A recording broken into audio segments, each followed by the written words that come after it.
വചനാഗ്നി വചനാഗ്നി ആത്മാവിൽ അഭിഷേക വചനാഗ്നി വചനാഗ്നി വചനാഗ്നി ആത്മാവിൽ അഭിഷേക വചനാഗ്നി ദേശങ്ങൾ രാജ്യങ്ങൾ ഗോത്രങ്ങൾ വംശങ്ങളെങ്ങും അറിയട്ടെ വചനാഗ്നി ദേശങ്ങൾ രാജ്യങ്ങൾ ഗോത്രങ്ങൾ വംശങ്ങളെങ്ങും പടരട്ടെ വചനാഗ്നി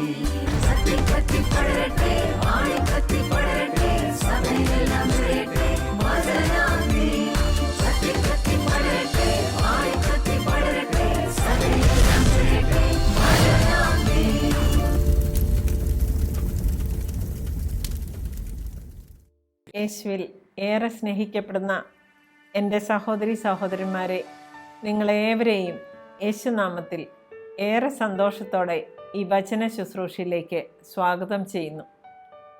നാം ഇന്ന് ധ്യാനിക്കുന്ന വചനം പ്രഭാഷകൻ്റെ പുസ്തകം 35-ാം അധ്യായം 13-ാം തിരുവചനമാണ്. വചനം ഇങ്ങനെ പറയുന്നു: കർത്താവ് പ്രതിഫലം നൽകുന്നവനാണ്, അവിടുന്ന് 7 ഇരട്ടിയായി തിരികെ തരും.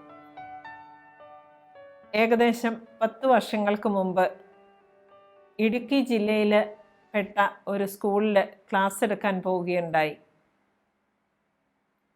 എൻ്റെ ഒരു ബന്ധുവിൻ്റെ കൂടെ കൃഷിസ്ഥലങ്ങളെല്ലാം ഒന്ന് സന്ദർശിച്ച സമയത്ത് ഏറെ പച്ചപ്പ് നിറഞ്ഞ തോട്ടങ്ങളിലൂടെയും വയലുകളിലൂടെയും ഒക്കെ ജിജ്ഞാസയോടെ നടക്കുകയുണ്ടായി.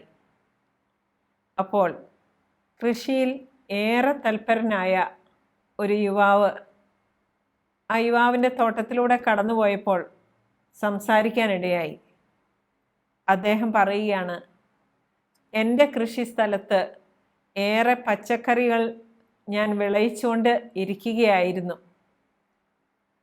പൈനാപ്പിൾ തോട്ടവുമുണ്ട്. എന്നാൽ ഒരു നവീകരണ ധ്യാനം കൂടിയതിന് ശേഷമാണ് കീടനാശിനികൾ അധികമായി ഉപയോഗിക്കുന്നതും ചില ശാസ്ത്രീയമായ കൃഷി രീതികളും എല്ലാം ദൈവവചനത്തിന് എതിരാണ് എന്ന് മനസ്സിലാക്കിയതോടെ അവ പൂർണ്ണമായും ഉപേക്ഷിക്കാനായി തീരുമാനമെടുത്തു. എന്നാൽ ഈ യുവാവിന് ഏറെ വിഷമകരമായ ഒരവസ്ഥയിലേക്ക് ആ തീരുമാനം അദ്ദേഹത്തെ കൊണ്ടുവന്നെത്തിക്കുകയായി. പച്ചക്കറികളുടെ ഉൽപ്പാദനത്തിൻ്റെ അളവ് ഗണ്യമായി കുറയുകയുണ്ടായി. പുഴു, കീടം തുടങ്ങിയവയുടെ എല്ലാം ആക്രമണത്താൽ വിളവ് ഏകദേശം പകുതിയോളമായി കുറഞ്ഞു. സബ്സിഡി എടുത്തും ലോണെടുത്തും ഒക്കെയാണ് പച്ചക്കറി കൃഷി ആരംഭിച്ചത്. പാട്ടത്തിനെടുത്ത കൃഷിഭൂമി കൂടെയുണ്ട്. ചിലവ് വരവിനേക്കാൾ അധികം ആയി കഴിഞ്ഞിരിക്കുകയാണ്. കടത്തിലേക്ക് പോകുന്ന അവസ്ഥയിൽ എത്തി നിൽക്കുന്നു. അദ്ദേഹം പറയുകയായി, ഇത്ര നാളും മനസാക്ഷിക്ക് യാതൊന്നുമില്ലായിരുന്നു. എൻ്റെ കൂടെയുള്ള കർഷകരെല്ലാവരും കൃഷി ചെയ്തിരുന്നത് പോലെ തന്നെ ഞാൻ ചെയ്യുകയും അവരെക്കാൾ ഒരു പടി മുന്നിൽ നിൽക്കുകയും ചെയ്തുകൊണ്ടിരുന്ന ഞാൻ കർത്താവിന് വേണ്ടി ഈ തീരുമാനമെടുത്ത് ഇത് ജീവനെതിരായ തിന്മയാണെന്ന് മനസ്സിലാക്കിയപ്പോൾ, അതിൽ നിന്ന് പിന്മാറിയപ്പോൾ എനിക്ക് ചിന്തിക്കാൻ വയ്യാത്ര അത്ര കടത്തിന് ഉടമയായി ഞാൻ മാറിയിരിക്കുകയാണ്. ഞാൻ ചിന്തിക്കാൻ തുടങ്ങി, മാഡം, മറ്റുള്ളവർക്കൊന്നും ഒരു കുഴപ്പവുമില്ലല്ലോ, കർത്താവിന് വേണ്ടി നിലകൊള്ളുന്നവർക്ക് എന്താണ് അതിൻ്റെ പ്രതിഫലം കർത്താവ് തരാത്തത്? യുവാവ് ഏറെ നല്ല ഒരു പ്രാർത്ഥന അനുഭവത്തിലേക്കും കൂട്ടായ്മയിലേക്കും കടന്നു. അരമണിക്കൂറോളം അദ്ദേഹവുമായി സംസാരിക്കാനിടയായി. ചില വചനങ്ങളെല്ലാം പങ്കുവച്ചു. കർത്താവ് തീർച്ചയായും അനുഗ്രഹിക്കുമെന്നും സർവസമ്പത്തിൻ്റെയും സൗഭാഗ്യങ്ങളുടെയും ഉടമയായ കർത്താവിന് അസാധ്യമായി യാതൊന്നും ഇല്ലല്ലോ എന്നും പറയുകയുണ്ടായി. ഏതാനും വചനങ്ങൾ വെച്ച് പ്രാർത്ഥിക്കാനായിട്ട് അന്നു മുതൽ യുവാവ് ആരംഭിച്ചു. അതിനു മുമ്പും തീക്ഷ്ണമായി പ്രാർത്ഥിക്കുന്നുണ്ടായിരുന്നു. ഈ ഒരു പ്രശ്നത്തിൻ്റെ പേരിൽ 3 മണിക്ക് വെളുപ്പിന് എണീറ്റ് പ്രാർത്ഥിക്കുന്നു, ഉപവാസം എടുക്കുന്നു, പ്രാർത്ഥനകൾ തീക്ഷ്ണമാക്കുന്നു. ഇതെല്ലാം ചെയ്തിട്ടും എനിക്കതിൻ്റെ പ്രതിഫലം കിട്ടുന്നില്ലല്ലോ എന്ന് വിഷമിച്ചിരുന്ന യുവാവിന് 3 മാസങ്ങൾക്ക് ശേഷം തനിക്ക് ചിന്തിക്കാൻ കഴിയാത്ത രീതിയിൽ ആ ബിസിനസ് അഭിവൃദ്ധിപ്പെടുന്നത് നേരിട്ട് അറിയാൻ സാധിച്ചു. 6 മാസങ്ങൾക്ക് ശേഷം കോട്ടയത്ത് വെച്ച് യുവാവ് വന്ന സമയം ഫോണിൽ വിളിച്ച് പറയുകയുണ്ടായി, മാഡം അന്ന് പറഞ്ഞൊരു വചനമുണ്ടല്ലോ, കർത്താവ് 7 ഇരട്ടിയായി തിരികെ തരുമെന്ന്. കർത്താവിന് വേണ്ടി നിലകൊണ്ടപ്പോൾ പരീക്ഷണങ്ങളിലൂടെ എല്ലാം കടന്നു പോയെങ്കിലും കർത്താവ് പ്രതിഫലം നൽകുന്നവനാണ് എന്ന് ഞാൻ പൂർണ്ണമായും വിശ്വസിക്കുന്നു. ഇപ്പോൾ എൻ്റെ കടമെല്ലാം ഏകദേശം വീടിയിരിക്കുന്നു. എനിക്ക് ലാഭം കിട്ടിത്തുടങ്ങിയിരിക്കുന്നു. ഞാൻ സ്ട്രോങ് ആയി ഇനിയും തീരുമാനമെടുത്തു. കർത്താവിന് വേണ്ടി നിലകൊള്ളും. ജീവന് എതിരായിട്ടുള്ള ഒരു തിന്മയിലേക്ക് ഞാൻ കടക്കുകയുമില്ല. ഞാൻ അത്ഭുതത്തോടെ ചോദിച്ചു, എന്ത് സംഭവിച്ചു? ഈ 3 മാസങ്ങൾക്കിടയിൽ എന്താണ് നടന്നത്? അദ്ദേഹം പറയുകയാണ്, ഒരു സന്നദ്ധ സംഘടന ഉച്ചഭക്ഷണമുണ്ടാക്കി ഏറെ നിർധനരും രോഗികളുമായവർക്ക് സൗജന്യമായി വിതരണം ചെയ്യുകയുണ്ടായിരുന്നു. ആ ഏജൻസിയിൽപ്പെട്ട 2 പേര് പ്രാർത്ഥന ആവശ്യത്തിനായി ഞങ്ങളുടെ കൂട്ടായ്മയിൽ ചേരുകയും ഞാനിങ്ങനെ എൻ്റെ ഈ അവസ്ഥ പറഞ്ഞപ്പോൾ അവരും എനിക്ക് പ്രാർത്ഥന സപ്പോർട്ട് തരികയും ഉള്ള വിളവുകളെല്ലാം വലിപ്പം കുറഞ്ഞതിനാൽ മാർക്കറ്റിലെടുക്കാൻ മടിച്ചു നിന്നത് വിഷമില്ലാത്ത പച്ചക്കറികളാണ് എന്ന പേരിൽ അവർ ഹോൾസെയിലായിട്ട് എടുക്കാൻ തുടങ്ങി. ആ സ്ഥാപനത്തിൻ്റെ സൗജന്യ ഉച്ചഭക്ഷണ വിതരണത്തിൽ എൻ്റെ പച്ചക്കറികൾ ബൾക്കായിട്ട് എടുത്തു തുടങ്ങിയതോടെ എനിക്ക് വരുമാനം ആയി തുടങ്ങി. ഈ വിവരം അറിഞ്ഞ ഒറ്റപ്പെട്ട പല വീടുകളിലെ ആളുകളും ഇതുപോലെയുള്ള സദ്യ നടത്തി ഉപജീവനം കഴിക്കുന്നവരും ഇത് വിഷമയമില്ലാത്ത പച്ചക്കറികളാണ് എന്നറിഞ്ഞതോടെ എൻ്റെ പച്ചക്കറിക്ക് കൂടുതൽ ഡിമാൻഡാവുകയും ചെയ്തു. മാത്രമല്ല, എൻ്റെ പ്രാർത്ഥനാ ജീവിതത്തിൻ്റെയും കൂട്ടായ്മ പ്രവർത്തനത്തിൻ്റെയും ഭാഗമായി അടുത്തുള്ള പല കർഷകരും ഈ ഒരു മാർഗം അവലംബിക്കാൻ തുടങ്ങിയതോടെ മാർക്കറ്റിൽ ഡിമാൻഡ് കൂടിയ കർഷകരായി ഞങ്ങൾ മാറിക്കഴിഞ്ഞു. അല്പം പോലും പച്ചക്കറികൾ വേസ്റ്റായി പോവാതെ മുഴുവനും നല്ല ഡിമാൻഡോടെ കൊടുക്കാൻ സാധിച്ചു എന്ന് മാത്രമല്ല, അറിഞ്ഞു കേട്ട് മൊത്ത വിൽപ്പനക്കാരും ചില്ലറ വിൽപ്പനക്കാരും ഒക്കെ ഇദ്ദേഹത്തെ സമീപിക്കുകയുണ്ടായത്രേ.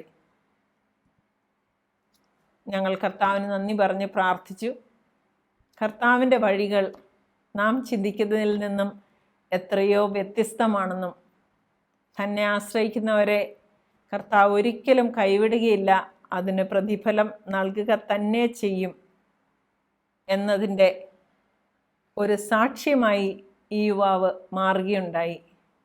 ഇന്നും ഇടുക്കി ജില്ലയിൽ ഓണാഘോഷം പോലെ വലിയ സദ്യ വിവാഹങ്ങളൊക്കെ വരുമ്പോൾ ഇദ്ദേഹത്തിൻ്റെ പച്ചക്കറികൾ ഡിമാൻഡ് ചെയ്ത് പലരും വരാറുണ്ട്. ദൈവം അദ്ദേഹത്തെ അനുഗ്രഹിച്ചുകൊണ്ടിരിക്കുന്നു. പ്രിയപ്പെട്ടവരെ, നമ്മുടെ ജീവിതത്തിലും ചിലപ്പോൾ കർത്താവിന് വേണ്ടി ശക്തമായ തീരുമാനങ്ങൾ എടുക്കുമ്പോൾ തീരുമാനങ്ങൾ തെറ്റിപ്പോയോ എന്ന് തോന്നിക്കും വിധം നമുക്ക് വീഴ്ചകളും ഉയർച്ചകളിൽ നിന്ന് താഴ്ചകളും ഒക്കെ ഉണ്ടാകുമ്പോൾ പലരും ഇങ്ങനെ ഫോൺ ചെയ്ത് ചോദിക്കാറുണ്ട്. നമുക്കേവർക്കും നമ്മുടെ പാദങ്ങൾക്ക് വിളക്കാകുന്ന ഏതാനും വചനങ്ങളിലൂടെ നമുക്കൊന്ന് കടന്നു പോകാം. പലരും കഷ്ടപ്പാടിൻ്റെ വഴിയിലൂടെ പോകുമ്പോൾ ദുഷ്ടന്മാരുടെ ഐശ്വര്യം എന്ന് പറഞ്ഞ ഒരു സങ്കീർത്തനത്തിലെ 73-ാമത്തെ അധ്യായത്തിൻ്റെ ചില വചനങ്ങൾ പറയാറുണ്ട്. 13-14 വചനങ്ങൾ ഇങ്ങനെ പറയുന്നു: ഇതാ, ഞാൻ എൻ്റെ ഹൃദയത്തെ നിഷ്കളങ്കമായി സൂക്ഷിച്ചതും എൻ്റെ കൈകളെ നിർമ്മലതയിൽ കഴുകിയതും വ്യർത്ഥമായി. അടുത്ത വചനം ഇങ്ങനെ പറയുന്നു, 14-ാം വചനം: ഞാനിതാ ഇടവിടാതെ പീഡിപ്പിക്കപ്പെടുന്നു, എല്ലാ പ്രഭാതത്തിലും ദണ്ഡനമേൽക്കുന്നു. ഞാനും അവരെ പോലെ സംസാരിക്കാൻ ഒരുങ്ങിയിരുന്നെങ്കിൽ ഞാൻ അങ്ങയുടെ മക്കളുടെ തലമുറയെ വഞ്ചിക്കുമായിരുന്നു. വീണ്ടും നമുക്ക് 11-ാമത്തെ വചനം കാണാം. 73-ാം അധ്യായം 11-ാം വചനം. അത്യുന്നതന് അറിവുണ്ടോ എന്ന് അവർ ചോദിക്കുന്നു. ദുഷ്ടരെ പറ്റിയാണ് പറയുന്നത്. പ്രിയപ്പെട്ടവരെ, അതിനുള്ള ഉത്തരങ്ങൾ വേറെ വചനങ്ങളിലൂടെ നമുക്ക് ലഭിക്കുക തന്നെ ചെയ്യും. നമ്മുടെ മനസ്സിൽ കൂടെയെങ്കിലും ഈ പറഞ്ഞ വചനങ്ങൾ കടന്നു പോയിട്ടില്ലേ? ഒരു സങ്കടം തീരുന്നതിന് മുമ്പേ അടുത്തത് വന്നു കഴിഞ്ഞു. കഷ്ടപ്പാടുകളുടെ, ബുദ്ധിമുട്ടുകളുടെ, പ്രശ്നങ്ങളുടെ ഘോഷയാത്രയാണ് കർത്താവിലേക്ക് തിരിയുന്നവർ അനുഭവിക്കുന്നത് എന്ന് പലപ്പോഴും നമുക്കെല്ലാവർക്കും തോന്നിയിട്ടില്ലേ? നമുക്ക് പ്രത്യാശ തരുന്ന വചനങ്ങളിലേക്ക് കടന്നു ചെല്ലാം. പ്രഭാഷകന്റെ പുസ്തകം 2-ാം അധ്യായം 8-ാം വചനം ഇങ്ങനെ പറയുന്നു: കർത്താവിൻ്റെ ഭക്തരെ അവിടുത്തെ ആശ്രയിക്കുവിൻ, പ്രതിഫലം ലഭിക്കാതിരിക്കില്ല. വചനമാണ്. വചനം നിറവേറുക തന്നെ ചെയ്യും. ഒരു വ്യത്യാസവും ഉണ്ടാവില്ല. പ്രഭാഷകന്റെ പുസ്തകം 55-ാം അധ്യായം 24-ാം വചനം ഇങ്ങനെ പറയുന്നു: മനുഷ്യന് പ്രവൃത്തിക്കൊത്തും പ്രയത്നങ്ങൾക്ക് അവയുടെ വൈഭവത്തിനനുസരിച്ചും അവിടുന്ന് പ്രതിഫലം നൽകും. യെശയ്യായുടെ പുസ്തകം 61-ാം അധ്യായം 8-ാം വചനം ഇങ്ങനെ പറയുന്നു: കർത്താവായ ഞാൻ നീതി ഇഷ്ടപ്പെടുന്നു, കൊള്ളയും തിന്മയും ഞാൻ വെറുക്കുന്നു, വിശ്വസ്തയോടെ ഞാൻ അവർക്ക് പ്രതിഫലം നൽകും. 10ാം ക്ലാസ്സിലെ പരീക്ഷയ്ക്ക് ഫെയിലായ ഒരു വിദ്യാർത്ഥി എന്നോട് പറഞ്ഞു, നമ്മുടെ ക്ലാസ്സിൽ ബാക്കിയുള്ള 90% വിദ്യാർത്ഥികളും കോപ്പി അടിക്കാനായിട്ട് തയ്യാറാവുകയും അത് ചെയ്യുകയും ചെയ്തിട്ടുണ്ട്. കർത്താവിൻ്റെ വഴികളിൽ കൂടെ നടക്കുന്ന ഞാൻ അവരെല്ലാവരും ചെയ്യുന്ന പോലെ ചെയ്താലോ എന്ന് പല പ്രാവശ്യം ചിന്തിച്ചിട്ടുണ്ടെങ്കിലും എനിക്കത് ചെയ്യാൻ സാധിക്കാറില്ല.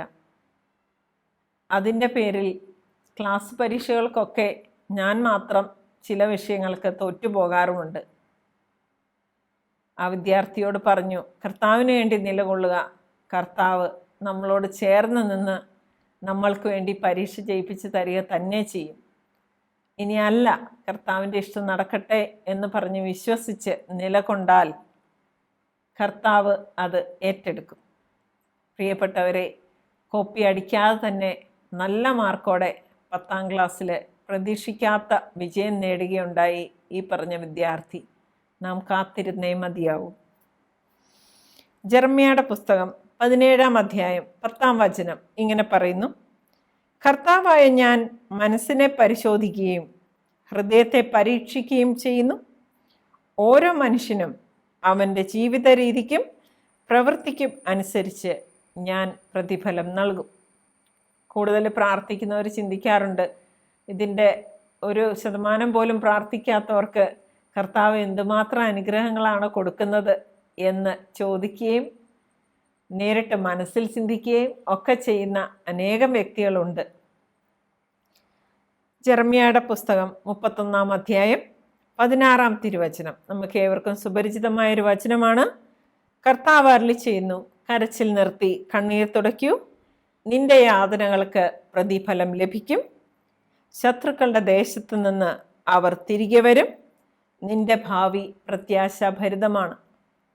മക്കളെപ്പറ്റിയും ജീവിത പങ്കാളിയെപ്പറ്റിയും ഒക്കെ ഒരുപാട് ദുഃഖിച്ചും വേദനിച്ചും പലവിധ ത്യാഗമെടുത്ത് നീണ്ട മണിക്കൂറുകൾ പ്രാർത്ഥിച്ചിട്ടും അവരിൽ മാറ്റമൊന്നും കാണാതാകുമ്പോൾ, കണ്ണീര് ഒഴുക്കിയതിന് കണക്കില്ലാതാകുമ്പോൾ പലരും ചിന്തിക്കാറുണ്ട്, കർത്താവ് ഇതൊന്നും കാണുന്നില്ലേ?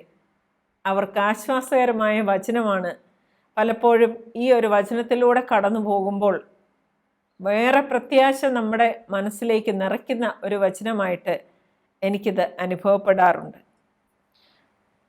ജെറമ്യായുടെ പുസ്തകം 32-ാം അധ്യായം 19-ാം വചനം ഇങ്ങനെ പറയുന്നു: അങ്ങ് ആലോചനയിൽ വലിയവനും പ്രവൃത്തികളിൽ ബലവാനുമാണ്.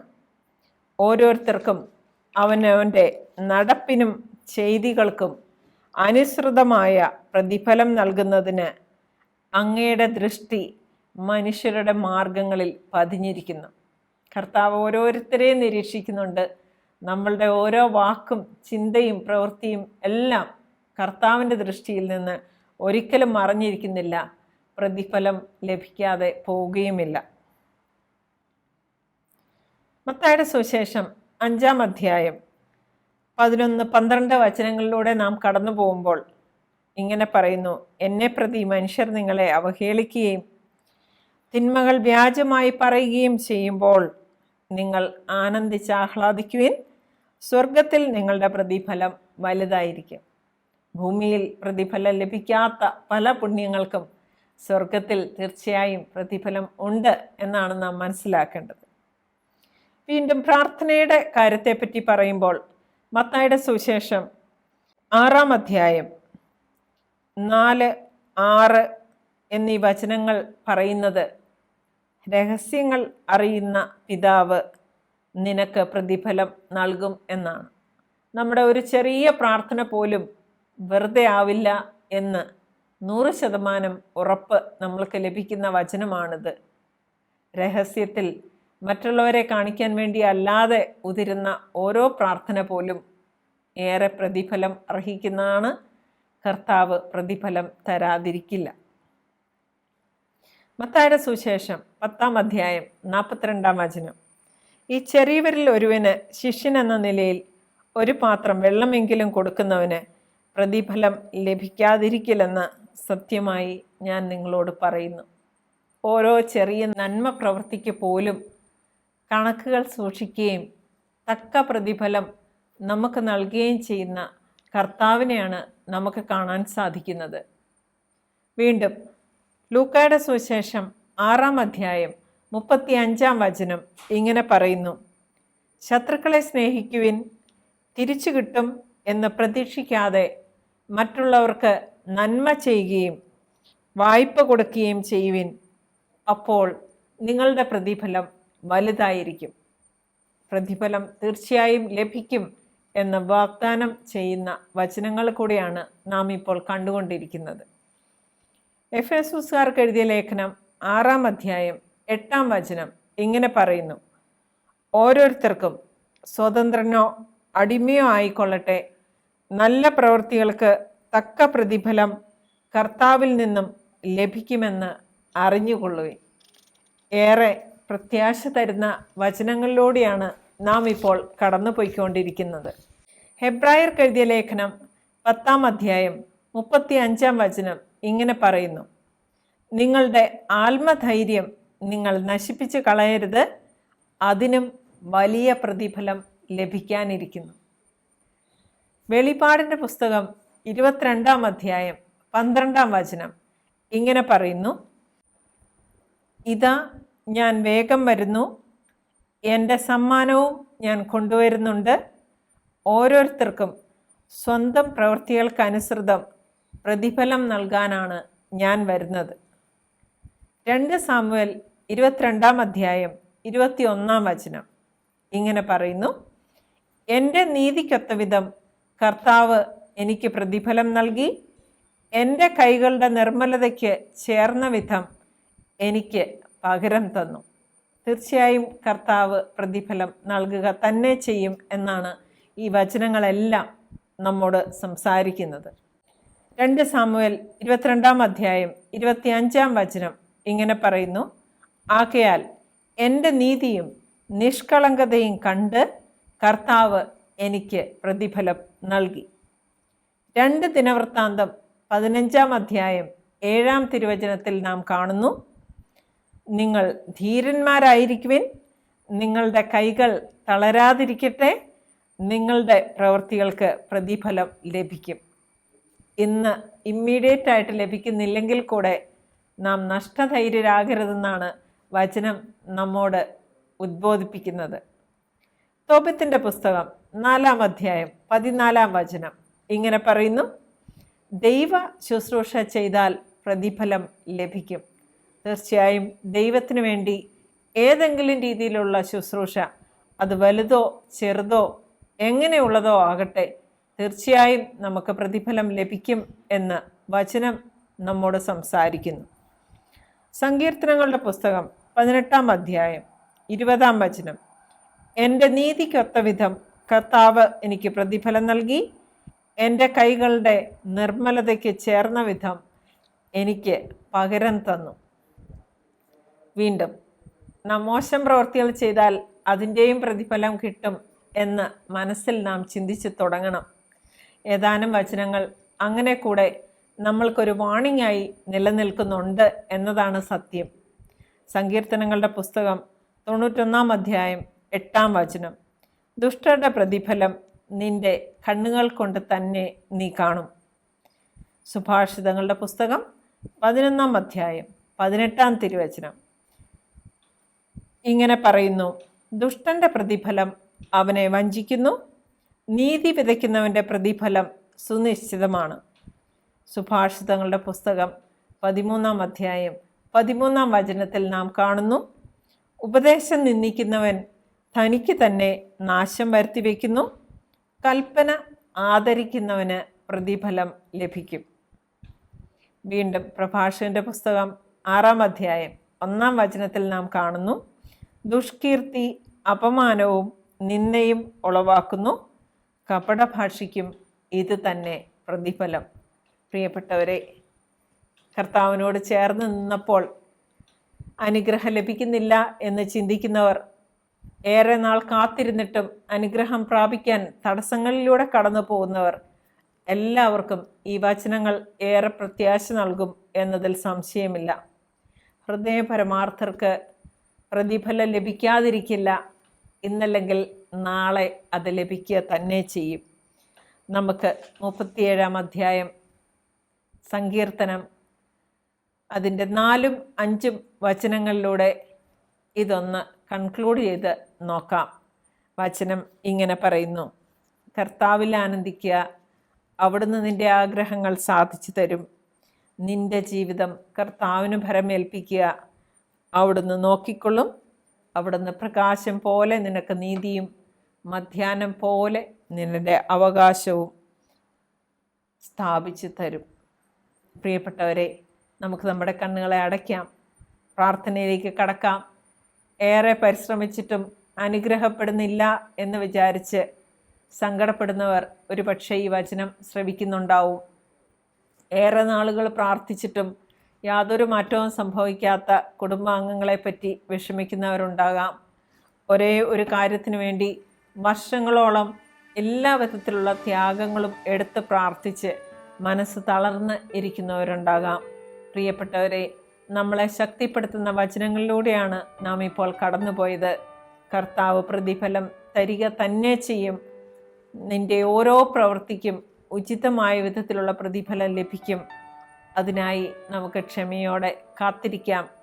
വാഗ്ദാനങ്ങളിൽ വിശ്വസിച്ച് അനുഗ്രഹം പ്രാപിച്ച അബ്രാഹാമിനെ പോലെ നമുക്കും വചനത്തിൽ വിശ്വസിച്ച് ക്ഷമയോടെ പ്രത്യാശയോടെ കാത്തിരിക്കാം.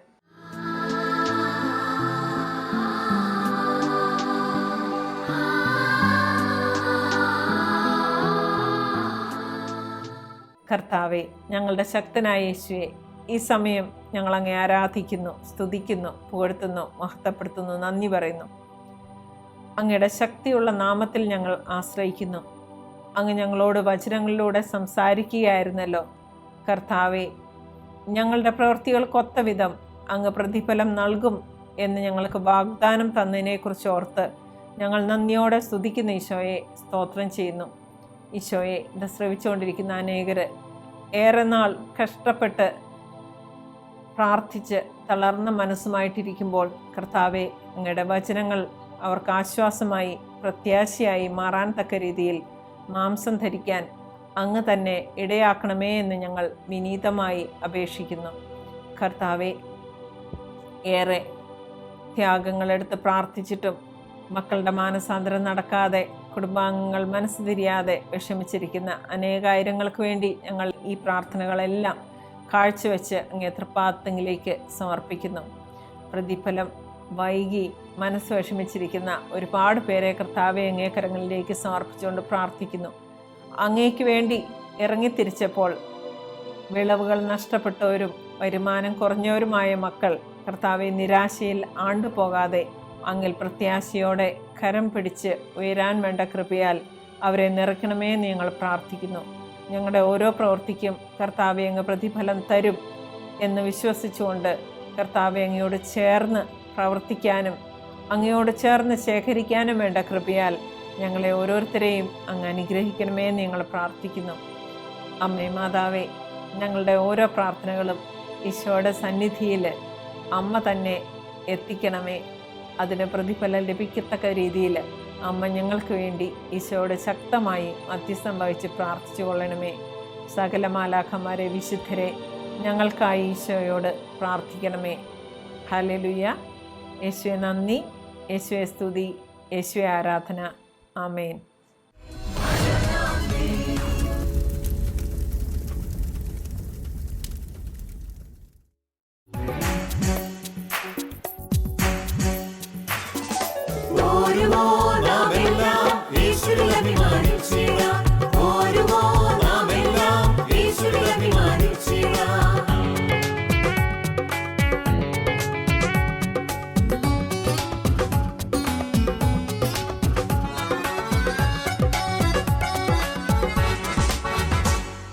നമ്മുടെ നാഥൻ ഒലിവുമലയിൽ